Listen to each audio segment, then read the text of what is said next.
Hi guys, welcome back. I am Stu and today we are going to smash Southern Sands. So when we've played this previously, we struggled because we didn't quite understand how the guest generation worked. So nothing we could do was able to raise the guest numbers once it hit a certain number apart from advertising. But thanks to Reddit user Deurklink and his great guide that he's written, we will now smash this level. So there's a lot to cover. So I'm just going to jump straight in and explain things as and when they crop up. In the description of the video, I will include a link to both Deurklink's guide to guest generation and also his guide to winning awards. And the two kind of go hand in hand on a level like this. So a few things you'll notice about the screen is one of the rides is bright pink, and that's because we want to win the award for most dazzling color scheme. So it's a fairly simple one to win. All you have to do is you have to color the main track. So that's this one here, the first one. You have to color that in. I have a bright pink as we've got it now. So that's that one with a tick. Bright purple, which is that one there. Bright orange, which is that one there. Or bright green, which is that one there. So it's one of four colors, but I'll color the whole thing in just to make it stand out and just to make it easier to see. Another award we're trying to win is best park food. So I've spammed a load of shops. We researched shops straight away in order to try and win that award and also stop us from winning the worst park food award. Because if you win a negative award like most confusing layout or worst park food or something like that, then it will hit your guest generation, so it will act negatively. And if you can win more than one award, you will get the bonuses will stack as well. So it'll give you one award will give you about a 25% bonus, and then a second one that 25% will add on as well. So you can get a sizable bonus if you can win 3 awards. I've also got a lot of scenery spammed down. Going to put those along the main thoroughfares. Got one there. I'm gonna put more down as I go because that's a good award that we can win. Also toilets as well. There is an award for most toilets. As I said, the guide in the link for the guide that will tell you exactly the ratios that you need for the toilets and things like that. And one thing as well, probably the most important thing, as you can see, this one here is colored in the bright green, is the length of your coasters. Now, for this, once you hit the wall, you will need to be building roller coasters over 6 excitement and over 600 meters long. Now, for those using imperial measurements, 600 meters, that's roughly 1968 feet. But for simplicity, I'm going to go for 2000 feet. So as long as you get it over that, you'll be fine. So here's a simple one I knocked up. You can use pre-built if you want, but I'm making my own because I want to win the best custom designed ride. So this one is over 6 excitement and over 2000 feet. So we'll be fine with this one. Interviewer 1 then, as you can see, there's loads of guests staring at my scenery. So what you need is you need a certain amount of them thinking that the park is really nice scenery. So we've got safest park award and we've got most beautiful park award as well. So that's 2 bonuses we've got. The number we've got now, 1300 guests. That was around about the figure we had first of all when we hit the wall. So this right then, what I'm going to do is I'm going to duplicate it right next to it and then start building coasters everywhere else. End of year 2 then, we've got just under 2000 guests. We've got 2 awards, best park food and best custom designed rides award. So that means we have at least 6 custom designed rides. So after this now, I can use saved ones if I want because it's not going to affect the custom designed award. So what you could do is you could go into your coaster menu and you could pick like this one now. That's over 6 excitement and it's over 2000 feet. So you could put a load of these down. And as long as you've got 6, you will be eligible for the park with the best coasters. But obviously you won't be eligible for best custom designed ride, because even though I made the green one, if I was to save that design and then put it down where the pink one is, that wouldn't count as a custom ride. But because I've made them both from scratch, they are both eligible. So let's have a look then. What have we got? We've got all the scenery spammed around the place as you've seen before, all the rides in the 4 colours as we've seen before, to try and get us the most dazzling ride award. This one as well, over 6 excitement, over 2,000 feet. Junior coaster just over here, over 6, over 2,000 feet. Had to put some scenery down to get the excitement up. I've got this mouse over here, over 6 excitement, over 2,000 feet.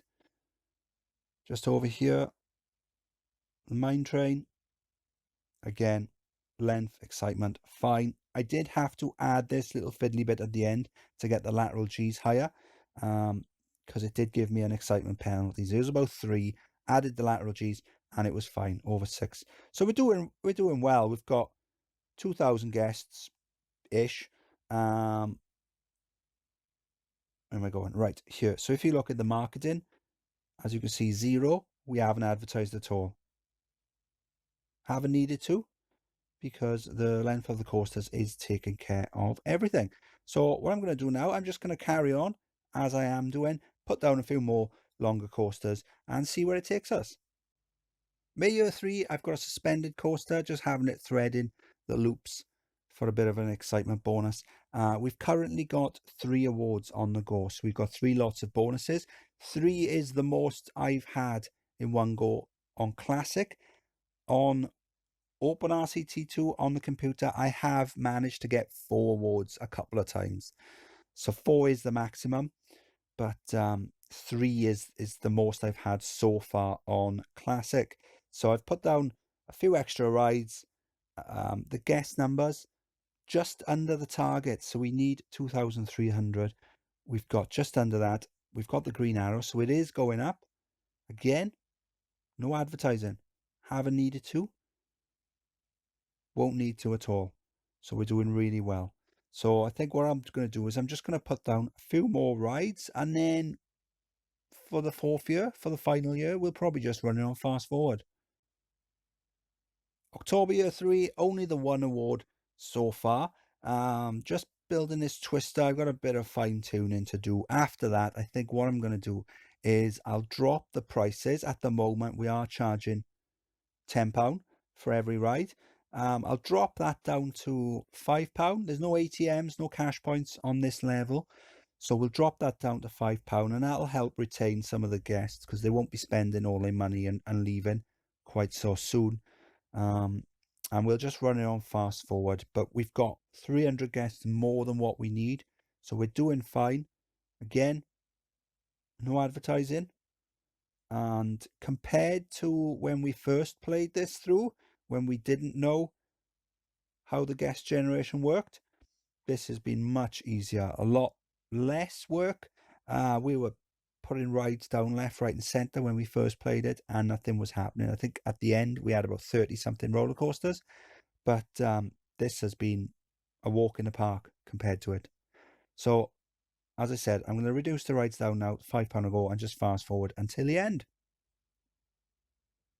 October Year 4, only a few weeks to go then. We needed 2,300 guests in the park. We've got 2,900 guests. So we have smashed it. We haven't advertised at all, haven't needed to on this run through. When we played it previously, we did have to advertise non-stop for the final year or so, because we couldn't get over 1,300 guests at all, no matter what we tried. But that's because we didn't quite understand the rules of the game. This scenario has got harder guest generation enabled. So what that means is that after you hit, on this one, after you hit around 1,300 guests, you won't be getting any more unless guests leave. So thanks to Reddit user Deurklink, he has written a great guide on guest generation, and he's also written a guide on park awards and some others as well. I'll leave a link in the video description to those guides. You can have a read through. Those guides also have links in them to the source code of Open Rollercoaster Tycoon 2, which is a re-implementation of Rollercoaster Tycoon 2. So what Deurklink's done is he's looked at the source code, so he's worked out what you actually need to do, and then he's written it up in a very user-friendly way. I've summarized it to some extent, probably haven't done it justice, but hopefully people will have a better understanding of it than they did before. So the summary then, what you need is you need roller coasters with more than 6 excitement and more than 600 meters in length. 600 meters is just under 2,000 feet. So as long as you target the 2,000 feet, you'll be fine. So another thing we've done as well is we have tried to win some of the various positive awards, because they will give you a boost on your guest generation as well. So some of the awards that we've won: best park food, most scenic park, most beautiful park, park with the best custom rides, park with the best roller coasters. There's quite a few that we've won. The most we've won in one go is 3. You can win 4. I have won 4 a couple of times on Open Rollercoaster Tycoon 2. 3 is the maximum I've won on Classic so far, but I am going to try and win 4 at some point. At the end of year 3, what we did is we reduced all the prices down to £5. Before that, we were charging £10 for all the coasters, and the money was flying in, and that was helping us to build all the extra long coasters. We've painted them all in these garish colours, so you can win most dazzling colour scheme if you paint. This one here is the main track. If you paint it in one of the 4 colours, so it's bright purple, bright green, bright orange, or bright pink.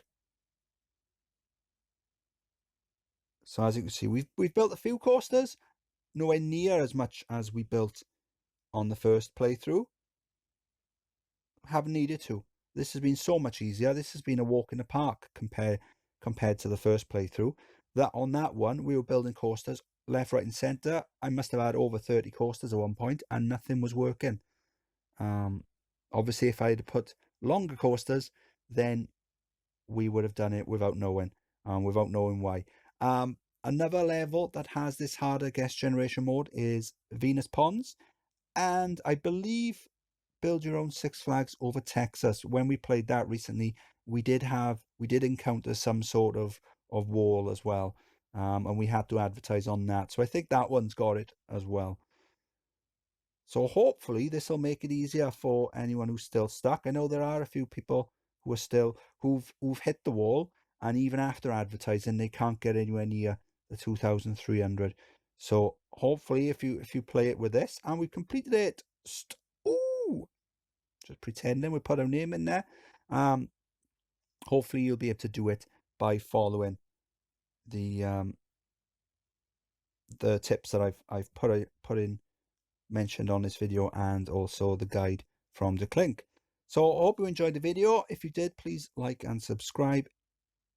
Any questions or feedback, drop them in the comment section. If you are struggling on any of the scenarios, let me know, and I'll try and help you as best I can in the comments. And maybe if the video I have done for that scenario isn't quite good enough, we can redo it with some of the hints and tips that we've learned along the way, because the way I'm building parks now is a lot more efficient in some regards to the way I was doing it when we first started.